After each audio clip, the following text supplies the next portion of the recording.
प्रत्येक शेतकरी वर्षाला 1 लाखाचा तर खातं विकत घेते. बरोबर आहे. त्याला लावली तुम्ही 18% जीएसटी. 18% जीएसटी म्हणल्यावर 18,000 त्याचं घेतलं एका शेतकऱ्याकडून आणि त्याला पेन्शन दिली 6,000. तुमच्याकडे शिल्लक आमचे पैसे किती राहिले? 12,000. आणि तुम्ही काय म्हणता आम्ही शेतकऱ्याला पेन्शन दिली? काय दिली? 18% जीएसटी म्हणल्यावर सर्वसामान्य शेतकरी 1 लाखाचा खात विकत घेतोय. हा, घेतो का नाही? मग जीएसटी कशाला त्याला? पहिली होती का जीएसटी? सीएसटी होती का? काँग्रेसच्या काळात कधी होती का? शिवसेनेच्या काळात कधी होती का? ही बीजेपी आल्यावरच का बरं लागलं असलं सगळं? बीजेपी शेतकऱ्यांच्या विरोधातलं सरकार असं वाटतंय का तुम्हाला? वाटतंय. कशामुळे वाटतंय?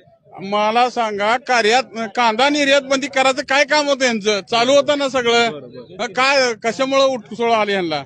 कशामुळे केली कांदा निर्यात बंदी? शेतकऱ्याचं नुकसान केलं का चांगलं ज्या केलं? मालाला भाव येते त्याची निर्यात बंदी लगेच. मग काय उपयोग आहे त्या सरकारचं घेऊन?